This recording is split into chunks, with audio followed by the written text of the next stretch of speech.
Hi friends, how are you doing? English को practice करने के लिए इंग्लिश के साथ रहना पड़ता है। ऑफ कोर्स किसी को समझने के लिए आपको उसके साथ सबसे ज्यादा टाइम स्पेंड करना पड़ता है। सिमिलरली अगर आपको किसी लैंग्वेज को समझना है तो उसके साथ टाइम ज्यादा स्पेंड करना ही पड़ेगा। कैसे करेंगे वो टाइम स्पेंड, यही मैं आज आपको वीडियो में बताने वाली हूँ। चैलेंज हमारा ये होता है कि अगर इंग्लिश हमें नहीं आती है तो कैसे बोलें, कैसे लिखें, कैसे उसको रीड करें, समझें कैसे। बोरिंग हो जाता है थोड़ी देर में, जैसे ही हमें वो समझ में नहीं आती है। आज हमारे पास बहुत सारे टूल्स हैं। इंटरनेट सबसे बड़ा वेपन है जिसकी वजह से हम इस प्रॉब्लम को हरा सकते हैं। इंटरनेट पे, अपने फोन्स पे, आप अपने टीवीज पे या फिर आप अपने कंप्यूटर या लैपटॉप्स पे इन सारी प्रॉब्लम्स पे बहुत आराम से फाइट कर सकते हैं। कैसे करना है वो मैं आपको बताती हूँ। वैसे तो इंग्लिश लैंग्वेज आज हर जगह पर है। किसी भी बोर्ड पर आपको हिंदी के साथ इंग्लिश भी लिखी हुई मिलती है। उसका एड्रेस आपको आजकल इंग्लिश में मिलता है, पहले हिंदी में हुआ करता था। मैं अभी कहीं ट्रैवल कर रही थी तो मैंने एक बहुत शॉर्ट, एक छोटे से टाउन से मैं गुजर रही थी। उस टाउन में भी मैंने जितने भी बोर्ड्स देखे थे शॉप के, उनमें मैंने नोटिस किया कि वहां पर जो एड्रेस था वो प्रॉपर इंग्लिश में था। So English is everywhere. अगर इतने छोटे से टाउन में लोग अपने बोर्ड्स पे इंग्लिश लिख रहे हैं तो of course it means English is an important language. इस लैंग्वेज को लर्न करने के लिए हमें ज्यादा रॉकेट साइंस करने की जरूरत नहीं है। डेली का थोड़ा सा टाइम उसकी प्रैक्टिस हमें डिवोट करने की जरूरत है। इसका सबसे बड़ा तरीका है, आप अपने आप को इंग्लिश से सराउंड कर लीजिए। आपके चारों तरफ जो लैंग्वेज है, अगर वो इंग्लिश है तो आप उससे बच के कहीं जाएंगे कहाँ? यहां से भी इंग्लिश आपके माइंड में आ रही है, यहां से भी माइंड में आ रही है, पीछे से भी आ रही है, माइंड में भी आ रही है, और बाई चांस आपके मुंह से निकल भी इंग्लिश ही रही है, तो फिर कैसे करेंगे उसको आप इजीली? उसके लिए बहुत सिंपल से टिप्स हैं। फर्स्ट ऑफ ऑल, इंग्लिश में आपको अपनी मूवीज, अपनी सीरीज, जो भी आप टीवी पे देखना पसंद करते हैं, उसे कोशिश करिए इंग्लिश से कनेक्ट कीजिए। 3 वर्ड्स, 4 वर्ड्स, 5 वर्ड्स फटाफट डायरी या किसी छोटी सी पॉकेट नोटबुक पर आप नोट कर लीजिए। दिन में उसको जब भी आपको मौका मिले, घूमते फिरते, टीवी देखते हुए, खाना खाते हुए, एक बार उस पर नजर मारिए।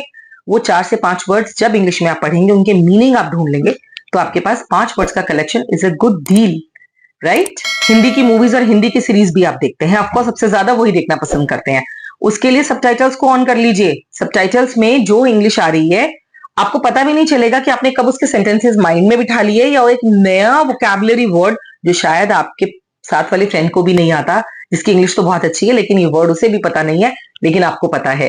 तो इस तरीके को अपनाकर आप आराम से इंग्लिश में वोकैबुलरी को एनहांस कर सकते हैं। थर्ड आता है डेली न्यूज। बहुत सारे बच्चे और लोग ऐसे हैं जो न्यूज देखने के शौकीन होते हैं, और अगर नहीं होते हैं ना, तो आई रिक्वेस्ट ये इस शौक को डेवलप कीजिए। Because if you watch news every day, you have some information regarding your general knowledge and your surroundings. Moreover, it is in English. You will have vocabulary, you will have sentence structure, you will have updates that you can share with anyone in English only. तो फिर जब आपके पास इतनी information English में इकट्ठी हो जाएगी, collect हो जाएगी, तो आप उसको डिस्पोज भी तो कर पाएंगे, शेयर भी तो कर पाएंगे। So that is only the reflection of your knowledge.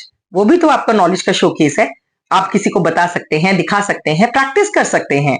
बहुत सारे लोग रिलीजियस बुक्स पढ़ते हैं, आई अप्रिशिएट दैट। लेकिन अगर आप इंग्लिश सीख रहे हैं तो कोशिश कीजिए वही बुक्स हमारी इंग्लिश ट्रांसलेशंस में भी होती हैं। अगर आप कर पाए तो कुछ वर्जन उसका, कुछ पार्ट आप उसको इंग्लिश में भी पढ़ सकते हैं।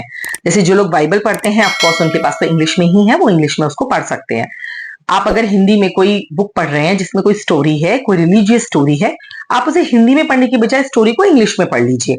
मैं ये नहीं कहूंगी कि आप पूजा करते हुए सिर्फ और सिर्फ इंग्लिश पढ़िए। ऑफ कोर्स आप अपनी श्रद्धा अपने अकॉर्डिंग भगवान जी के सामने प्रेजेंट कीजिएगा। लेकिन अगर आपको इंग्लिश में कोई भी रिलीजियस स्टोरीज पढ़ने का शौक है, या पंचतंत्र की कहानियां आपको पढ़ने का शौक है, they are also available in English. कोशिश करिए, अपने आप को सराउंड कीजिए। म्यूजिक इंग्लिश का सुनिए, न्यूज इंग्लिश में सुनिए, न्यूज़पेपर इंग्लिश का लीजिए, आप मूवीज इंग्लिश में देखिए। अगर हिंदी की देख रहे हैं तो सबटाइटल को ऑन कीजिए। थोड़े से टिप्स हैं, थोड़े से सजेशंस हैं, इनको फॉलो कीजिए। If you are able to follow all the suggestions, I really believe in you, you will be able to speak in a week a very good English. Why? Because they will start getting stuck with your mind, and then you will be able to express yourself openly.